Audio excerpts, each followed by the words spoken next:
It is high time ভাই, আমরা ready to fight. এত শক্তি পেলাম যে ইনশাল্লাহ তাহলে আমরা বিজয়ী হয়ে যাবই। যদি চাও অধিকার, হটাও আগে স্বৈরাচার, এটাই আমাদের এক দফা আমরা ঘোষণা করেছি, কিন্তু ওই 15-16 তারিখ থেকেই। এই আন্দোলনটা তো আসলে এই শুধুমাত্র 2024-এর আন্দোলন ছিল না, এটা আমরা বিশ্ববিদ্যালয়ে আমরা 11-12 সেশনে এসেছি, আমরা 2013-তে একবার দেখেছি। তখনও কিন্তু আমাদের মনে প্রাণে আমরা সমর্থন দিয়ে এই আন্দোলনে যতটুকু অংশগ্রহণ করা যায়, আমরা ফেসবুকের মাধ্যমে, ঢাকা বিশ্ববিদ্যালয়ের পরিবার ছিল আমার খেলা, সো ওইখান থেকে আন্দোলনটা সূত্রপাত 2013 সালে। তো সেইখানে আমরা অন্যতম অংশীজন ছিলাম বলা যায়। 24-এ শুরুতে আন্দোলনটা যখন আগে গণ আকার ধারণ করে, ছাত্রদের পর্যায়ে থাকে, তবে ছাত্রদের মাঝে ম্যাসিভ আকার ধারণ করে। তো আপনি দেখবেন যে শাহবাগে যে ব্যারিকেডটা প্রথম ভাঙা হয় জুলাইয়ের প্রথম দিকে একবারেই, তো ওইখানে ছাত্রদলের আমাদের নেতাকর্মীর অগ্রণী ভূমিকায় ছিল। এটা ছাত্রলীগও তাদের বিভিন্ন সোশ্যাল মিডিয়ায় তারা এই প্রচারণাগুলো, ফুটেজগুলো মার্ক করে প্রচার করেছে যে কারা কারা নেতৃত্ব দিয়েছিল। তো আমাদের যেটা নির্দেশনা ছিল জাতীয়তাবাদী ছাত্রদলের একবারে হাইকমান্ড থেকে বা আমাদের সাংগঠনিক অভিভাবক তারেক রহমানের পক্ষ থেকে, যে আন্দোলনটাকে যাতে পলিটিসাইজড না করতে পারে মিডিয়া ট্রায়ালের মাধ্যমে, সে কারণে যারা নেতৃবৃন্দ যারা আছো, বিশেষ করে চিহ্নিত, যাদেরকে দেখেই সহজে আইডেন্টিফাই করতে পারবে যারা ছাত্রদলের নেতা বা কর্মী, তোমরা একটু সাইড লাইনে থেকে বা অনেকটা আন্ডার কাভারে থেকে যতদূর পারা যায় এটা নেতৃত্ব দিবা বা সংগঠিত করবা। আমরা সেইভাবে করে যাচ্ছিলাম। আমাদের জুনিয়র পর্যায়ের নেতাকর্মীরা যারা একটু কম পরিচিত, তারা সম্মুখ সারিতে থাকতো, আমরা একটু বিহাইন্ড দ্য সিন এই কাজগুলো করার চেষ্টা করেছি। শেখ হাসিনার যে রাজাকারের সম্বোধন করে যে বক্তব্যটা, এটার প্রেক্ষাপটে তো একটা অস্থির অবস্থা তৈরি হয়ে গেল মুহূর্তের ক্যাম্পাসে। আমি ক্যাম্পাসের বাইরে ছিলাম, কাছাকাছি, বেশি দূরে না। তো আমি যেটা দেখলাম যে আমার হল থেকেই, কবি জসিমউদ্দিন হলের আমি সভাপতি, আমার হল থেকেই কিছু যোগাযোগ তো ছিল, কিছু পরিবেশ তো আমরা দীর্ঘদিন কাজ করে তৈরি করেছি যে এই ধরনের সিচুয়েশন হইলে। তো সেই সিচুয়েশনটাই কাঙ্ক্ষিত একটা সিচুয়েশন আমার হল থেকেই শুরু হয়েছে। প্রথম যে মিছিলটা তুমি কে আমি কে রাজাকার রাজাকার, এটা আমার হল থেকেই প্রথম স্প্রেড আউট হয়, তারপরে অন্য অন্য হল থেকে বের হয়। এবং ছাত্রলীগের রিজাইনের ইয়েটাও দেখবেন যে জসিমউদ্দিন হল থেকে প্রথম শুরু হয়েছে। তো এখানে আমাদের দীর্ঘদিনের, আমি বলবো না যে ওই 1-2 দিনের অবদান, দীর্ঘদিনের কাজের অবদান আমরা ফলশ্রুতিতে এটা হয়েছে বলে আমি মনে করি। রাকিবুল ইসলাম রাকিব ভাইকে আমি কল করি, আমার স্পষ্ট মনে আছে যে ভাই সিচুয়েশন তো একটু বেশ উত্তপ্ত সিচুয়েশন, তো করণীয় কি? তো উনি অনেকটা রাগ মেজাজে বলছেন, এখনও বাইরে কেন, কোথায় তুমি? আমি বললাম যে ভাই বাহিরে। বলছে এখনও কেন বাহিরে, দ্রুত টিএসসি যাও, তোমরা আরও বেশি তোমাদের দায়িত্বশীল হওয়া দরকার ছিল, আরও বেশি গুরুত্ব দেওয়া দরকার ছিল আন্দোলনে। তো ওনার এই অনেকটা গার্জিয়ান সুলভ যে শাসন, সেটার কারণে আরও বেশি স্পৃহা পেয়ে, আমার মনে আছে যে আমি টিএসসি যে কীভাবে এসেছি খেয়াল নেই। তো এসে তারপরে আমরা তো রাতে এই রাজু ভাস্কর্যে যে মুভমেন্টটা হলো, আমাদের সকল পর্যায়ের নেতাকর্মীরা ছিল। তো ওখানে বলা হলো যে পরের দিন এইখানে সমাবেশ হবে।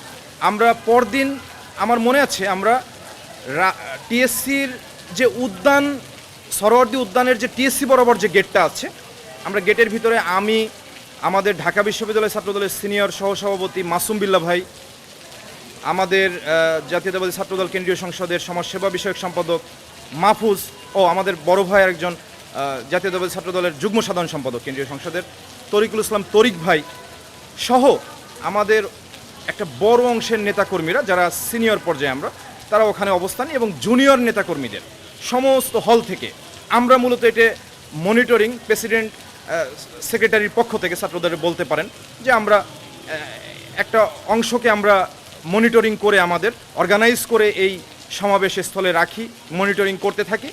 কিন্তু একটা পর্যায়ে সমন্বয়কদের পক্ষ থেকে আমাদের সাথে যোগাযোগ ছিল, তাদের পক্ষ থেকে বলা হচ্ছিল যে ভাই আপনারাও একটু আসেন, মানে একটা অস্থিরতা চলতেছিল।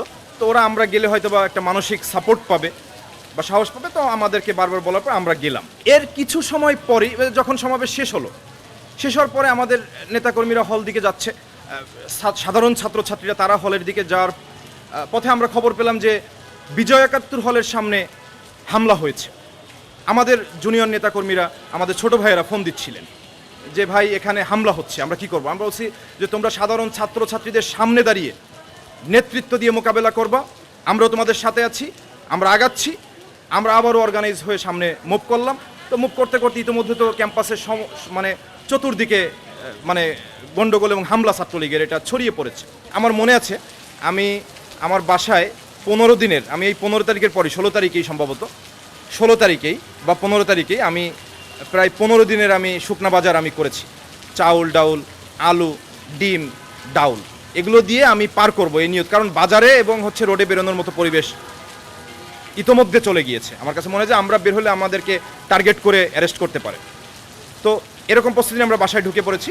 তো ওখানে মিছিল শেষ হলো 18 তারিখ, আবার আমরা হ্যাঁ, তবে আমি তখন আমার মনে আছে মৌচাক যে আনারকলি মার্কেট আছে ওখানে আমি ওই মিছিলটা শেষ করে আপনার বিভিন্ন ক্যাম্পাসের অনেক ছোট ভাইদের নিয়ে প্রায় 15-20 জন হবে।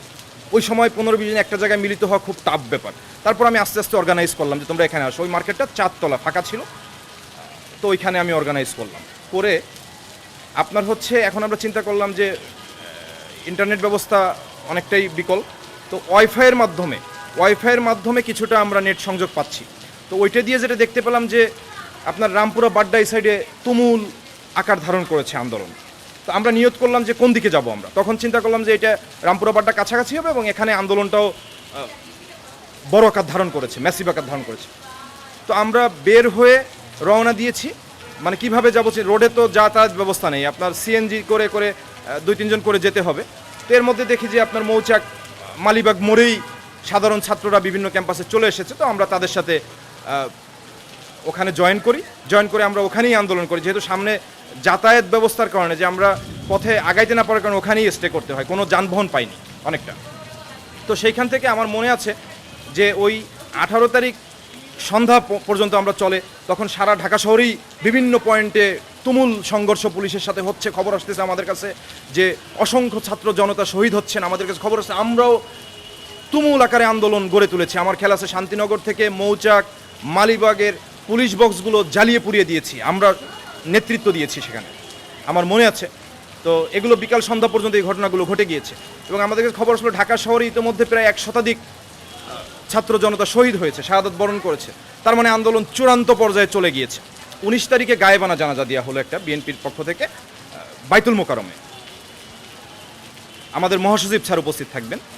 তো জোহর নামাজ বাদ, আমি জোহর নামাজে বাসা থেকে যেতে যেতে একটু লেট হয়ে গেছে, বোধহয় নামাজ শেষ হয়ে গেছে। আমি ওই যে পুরানা পল্টন আজাদ প্রোডাক্টসের যে গলিটা, আমি গলি পর্যন্ত কেবল গিয়েছি, দেখি যে ছাত্র জনতা দল ভেদে দৌড়ায় আসতেছে এদিকে।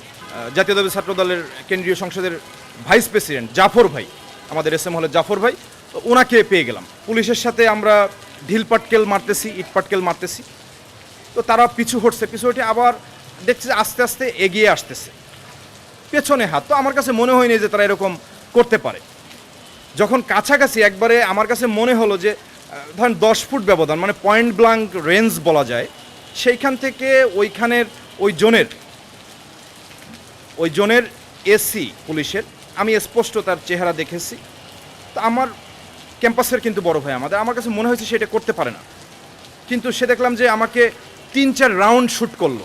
তো আমরা কিছুটা পিছু হটে ফায়ারিং রেঞ্জের বাইরে এসে আবারও সংগঠিত করে ওখানে প্রায় 3-4 ঘন্টা আমরা সংঘর্ষ করে আমরা কিন্তু অবস্থান রাজপথে ছাড়ি নাই। সংঘবদ্ধ কয়েকজন লোক দেখেই তারা ফায়ার করতেছে নির্বিচারে। এটা কি সাধারণ মানুষ, বিএনপির নেতাকর্মী বা ছাত্র জনতা, এগুলো তাদের বিবেচনার কিছু নাই, তারা সমানে ফায়ার করছে বেপরোয়া উন্মাদের মতো।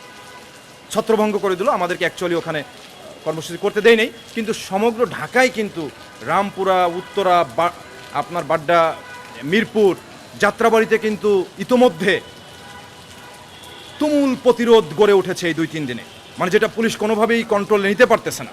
যদি চাও অধিকার, হটাও আগে স্বৈরাচার, এটাই আমাদের এক দফা আমরা ঘোষণা করেছি। কিন্তু ওই 15-16 তারিখ থেকেই আমরা তাদের সাথে বিভিন্ন অ্যাঙ্গেলে আমরা সংক্ষুব্ধ হয়ে যাচ্ছিলাম যে এত ছাত্র জনতা শহীদ হয়ে গিয়েছে। তারা যখন 9 দফা কর্মসূচি, আমি ব্যক্তিগতভাবে খুব হতাশ হয়েছি যে এখনও কেন 9 দফা। 9 দফার প্রথম দফা ছিল স্বরাষ্ট্রমন্ত্রীর পদত্যাগ। আরে ভাই, ওরকম 100 স্বরাষ্ট্রমন্ত্রীকে শেখ হাসিনা কুরবানি দিলে তার কি যাবে আসবে? তার কোনো কিছু যাবে আসবে? আমরা হতাশ হলাম যে এরা করতেছে কি। প্রেশার করতেছিলাম বিভিন্ন চ্যানেলে, আমরা আমাদের সভাপতি সেক্রেটারিকে কানেক্ট করে বলার চেষ্টা করি, ভাই আপনারা ফোর্স করেন। আমাদের সিনিয়র নেতৃবৃন্দ অনেকের সাথে কথা বলে চেষ্টা করতেছিলাম যে ফোর্স করেন, এক দফা ঘোষণা করতে বলেন, it is high time, it is high time. কিন্তু তারা তখন এক দফার কোনো আলামত আমরা পাচ্ছিলাম না। সর্বশেষ অনেক পেশারে হয়তো আমরা যেটা জানি, আমাদের ভারপ্রাপ্ত চেয়ারম্যান মহোদয়ের সর্বশেষ সরাসরি তত্ত্বাবধানে, তারেক রহমানের সরাসরি তত্ত্বাবধানে সর্বশেষ এক দফার কর্মসূচি ঘোষণা করা হয়। সেটা 3 তারিখে শহীদ মিনার থেকে। এই জুলাই আগস্ট আন্দোলনের চূড়ান্ত লড়াই ছিল 4 আগস্ট।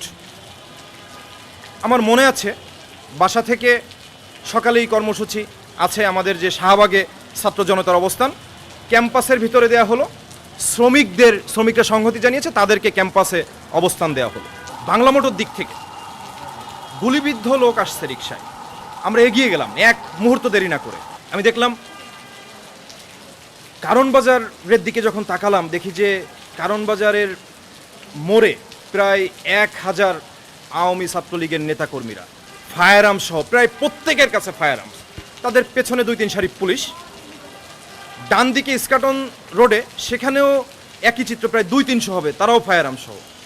বাম দিকে হাতিরপুল সাইড, যেটা বাংলাটার মোড়ে দাঁড়িয়ে আমি দেখতেছি, হাতের পশ্চিম পাশ যেটা হাতিরপুল সাইড, সেখানেও একই চিত্র, 200 থেকে 300 সশস্ত্র আওয়ামী ছাত্রলীগের সন্ত্রাসীরা।